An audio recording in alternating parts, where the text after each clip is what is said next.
how are you? Nice to see you again. Morning to the General Council. Great to see everyone today. May I begin? Please go ahead. All right, so the next digital economy and tokenized activity. So my concerns have to do with the changing nature of work, mobility, and technologies involved in human augmentation, as well as the transition from full part-time work into the gig economy, but most importantly, the international standards organizations that are involved with this experiment at the local level. And by this experiment, I mean the Biodigital convergence, also known as the Nano Bio Info Cogno experiment. Nano for nanotechnology, bio for bioengineering or gene editing, info for IT, quantum computing, stuff like that. You can talk to Sean Slack about, your head of IT, and Cogno for cognitive science. So here from the UN Economist Network, basically talking about something called the attention economy. That was coined by a gentleman, Herbert Simon, in the late 1960s, and in a book called The Attention Economy, which came out in 2001. It deals with info management problems, treating human attention as a scarce commodity, applying economic theory to solve problems. So in your Mississauga Smart City Master Plan, it goes into the future of work, in particular focusing on the rise of contract jobs that are creating new trends in how, when, and where we work. So you get into, these are some terms as well, so mobile economy and mobile workplace. So basically the mobile workplace is the portable working environment, the app basically would probably be the best comparison. And the mobile economy refers to the gig economy aspect. So we'll use an Uber driver as an example for that. So, and then you guys get into telematics, which basically deals with sending, receiving, and storing information encompassing various technologies like telecommunications, vehicle technologies, electrical engineering for sensors and stuff like that. In terms of sensors, you can think back to my last delegation with the smart farming. So here is Kristel Van Dir Elst, the head of Policy Horizons, which was created by the Privy Council. She is a member of the IEC, one of these international standards organizations, CEO of the Global Foresight Group, and former head of strategic foresight for the World Economic Forum. So Policy Horizons, five game changers. So work moves from being long-term and time-based to temporary and task-based, which is the gig economy. And then you could see that basically through the apps, again, using Uber as an example, the data is collected and that people's behaviors are rated. And then you also talk about AI and automation that could put people out of work long before technologies replace entire jobs. And then now combining different pieces of technology together here. You have, blockchain with sensors built into the Internet of Things and 3D printing in automated factories. So blockchain would be used for inventory management as it's, distributed ledger technology. So, and then with the idea of telematics or telepresence here as they use the term, you get into things like virtual reality, augmented reality, mixed reality, and robotics, all of which are also mentioned in the Smart City Master Plan. And then here you have the Internet of Things involving embedded sensors collecting data, AI transforming data from the Internet of Things that enables mixed reality, robots teleoperated by humans that could also apply to mixed reality, telepresence and augmented reality. We see a reoccurring theme here, virtual and mixed reality, and then synthetic biology, which has to do with the 3D bioprinting of things like biofuels, sensors, food, and stuff like that. And if people want more of an understanding of this subject, see Indigenous Perspectives on Biodigital Convergence by Suzanne Brandt. And then with these advanced materials, you get into sensor creation. I think I'm kind of repeating myself a bit. And then decentralized production technologies, basically decentralized is the key word for blockchain for keeping track of inventory that's 3D printed through synthetic biology. And then blockchain as well can be used for smart contracts. So here is Dr. Francois Coallier, a member of the IEC who runs the Standards Council of Canada. and in particular here from the Canadian Data Governance Standardization roadmap, you get into one gap, which is identity management, validation, and authentication, which they start talking about cryptography and biometrics. And then here it says that AI and machine learning are the new brain of identity and access, and questions of identity management are posed to the Digital Identity and Authentication Council of Canada through the Pan-Canadian Trust Framework. So DIACC is the acronym for that. And then getting into some of the the data traceability through research and development, utilizes blockchain, Internet of Things, and digital identity. So the one who runs DIAC is Joni Brennan here, and she has done work with many of the international standards organizations. DIAC was formed in 2012. So basically, with the Pan-Canadian Trust Framework, it's supposed to build trust and boost the economy, according to the DIAC website. And these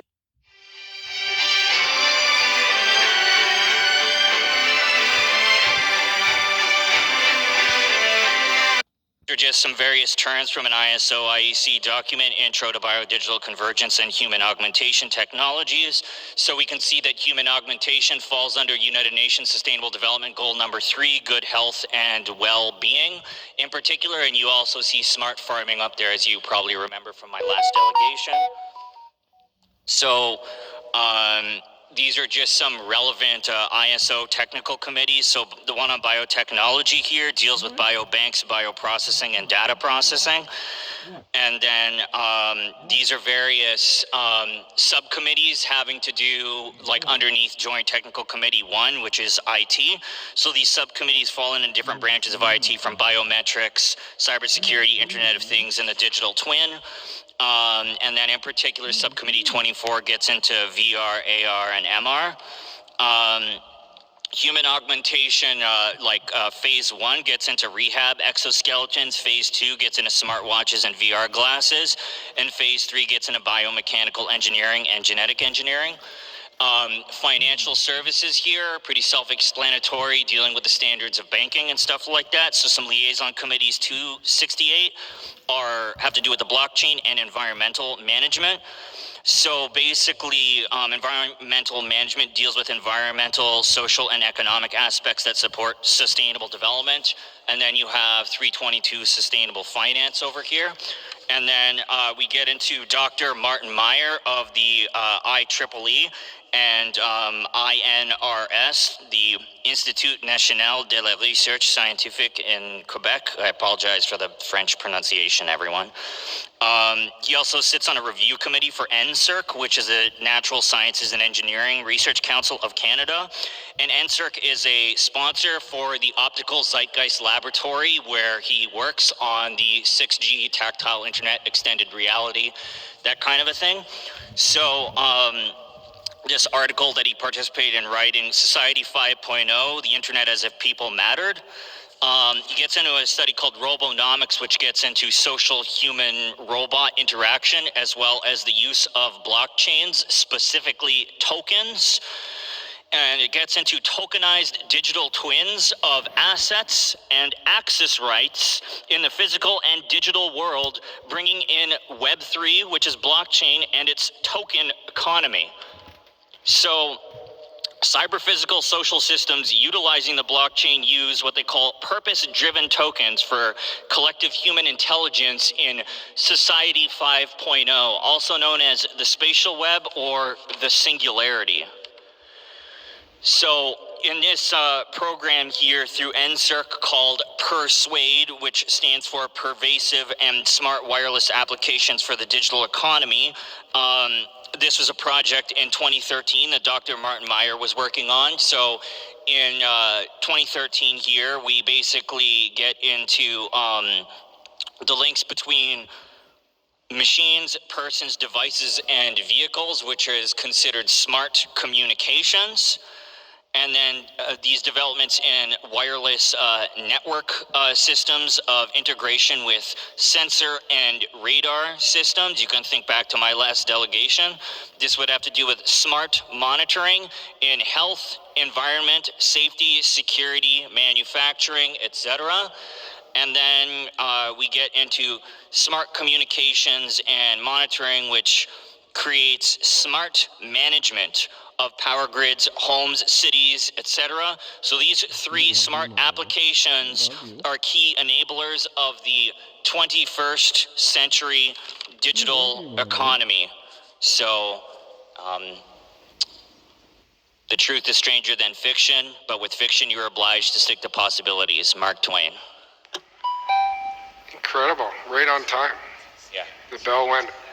Thank you, Matthew. That sure was a lot in there. I do have a couple of councillors on the board. Councillor DeMerla. Thank you, Matthew. So, if you had to summarize the top 3 takeaways for council from this, what would that be? That's some sweet, mister. Well, I would say that all of the transition to the gig economy, the international standards organizations, and tokenization. So for me to break down what this basically would entail is the gig economy is a transition toward Society 5.0. The international standards organizations affect things at the local level, hence the phrase think globally, act locally. And then lastly, in terms of tokenization and tokenized activity, basically I mentioned purpose-driven tokens, which it comes from Dr. Martin Maier's work. So essentially, what happens is the economy kind of changes into a token-based system where, that's the best way to put it, where your activity, where you're basically allotted tokens based off your activity, based off possibly your intention, your tendencies toward the environment, and these kinds of factors could vary all in all, and I just kind of want to make it known to the council here that I don't particularly consent to purpose-driven tokens or any human augmentation technology or the biodigital convergence as a whole, and I really don't know how anybody can consent to this if they even don't know it's happening, if I'm honest with you. So you raise a very good point about if you don't understand the technology, then how do you govern it and police it? So thank you for raising that. My only other question is, are there opportunities, in your opinion, here for the city of Mississauga in terms of economic development? Well, and you don't have to, answer it. I'm not meaning to put you on the spot, but just if you had some thoughts. Ask me what you want. I don't mind being put on the spot. That's why I'm here. Well, I would say that as Klaus Schwab, the former director of the WEF, said, with every crisis there is an opportunity, but more importantly, in an optimistic view, I would say that I would imagine that putting more emphasis into part and full-time work is, I'd say, a smarter approach than pushing toward a gig economy, because this gig economy is what segues into a tokenized system where basically your access rights towards possessions and even really basically what happens is there's a difference between a digital twin and a tokenized digital twin. So a digital twin is basically your virtual replica, and a tokenized digital twin is almost like putting almost like a dollar bill, like a monetary incentive on this digital twin. And you combine this with the cyber physical social system, or robonomics, as Martin Maier would put it. And basically what happens is your assets and your access rights within the physical and digital world could potentially be limited depending on whether you've received tokens or not and this kind of a thing. Again, I don't hold the crystal ball for the future, but this is not exactly something, again, I consent to, and I don't see how anybody can consent to it if they don't know if it's happening, Thank you. So are there any other questions for me? We do have a couple for you, Matthew. Councillor Reid. Sure. Thank you, Mr. Chair. And Matthew, thank you. Welcome back. I love hearing your deputations. I feel like I'm in a university course every time, and I'm taking furious notes here. My question is more for city staff. As we hear this and we talk about smart city, how much of what Mr. Nichols presenting here is stuff that we as a city are informed of as we look at the smart city planning, and has there been any conversation with him in terms of where some of these pieces can be implemented? Through the chair to Councillor Reid. Good question, Councillor. And the deputant has referred to our Smart City Master Plan a number of times in his deputations, the previous one and also today. And that really was sort of a guiding point in our conversations going forward around how we really look at the future of the organization in terms of work. And really right now, a lot of that conversation is being taken up through the use of AI. And so as staff, we've really focused on that and are working to develop an AI policy for the use and the governance model of the use of AI within the organization, especially from an ethics perspective in terms of, I think we all want to capture the value that AI provides to the organization in terms of efficiencies and potential customer service improvements. But we want to be very mindful that we do that with a logical and ethical lens to make sure that we're not, leaving anyone behind from that perspective. So I think there's a lot of overlap and a lot of similar themes that I think we've seen in both presentations that align with a lot of the work that we're doing. Yeah, no, that's great. Thank you. And just the second part to that, when you mentioned good health and well-being, that's something that really stood out for me. So I'm looking forward to hearing how some of those conversations at the city level go. And Matthew, I'd love to have some conversation with you offline and learn more about the way you look at these things. So thank you, Mr. Chair. I really appreciate your presentation again today. Thank you, Councillor. Mayor Parrish. Yeah, my question's along the similar lines. I can't think of a city committee that would get into this sort of information, because he has to whip through it really quickly because he's got his 10-minute limit or 5-minute limit, whatever, 10 here. So I can't absorb it. I will confess. You're going too fast for me. I do read the stuff, and you still go too fast for me. So there's no place we can send him that he could sit around a table with a committee and walk people through this and actually be listened to more carefully. We are all listening, but we're not absorbing what we should be. Is there some place we can have him do a presentation where he's got more time and we've got experts listening to him? Through the chair to Mayor Parrish, you're right. There is no sort of committee of council. I think that's aligned with what the deputant is talking about. I think it would be if you want us to engage. I think we can have some of our technical leads here from an IT perspective, governance perspective, and just kind of have a conversation and really get into more an in-depth conversation than what the deputant is providing here to council today. And then you could just report back to us on what you've found and what you've agreed to. Okay, I think I'll leave it in your hands to make the connection, but you really are doing amazing work, and we're very pleased to have you come all the time, but I don't think we're getting the best out of it without having it. You have more time to speak and our staff time to go back and forth with you. So the city managers agreed to set something up, and we'll do that. Thank you for coming. You ladies and gentlemen have my contact information, so if you want to bring something forward to another step, feel free. I will just say as well that I did bring some non-business cards because I'm not getting paid for this. So feel free, my contact information is on there, as well as somebody who's a little bit more knowledgeable about this stuff than me out in Ottawa. His name is James Scott, and he has a bookstore. So his contact information as well is on that card. So yeah, we can go from there. Okay, thank you very much. Thank you, Matthew, very thanks much. everyone. Yeah, appreciate it.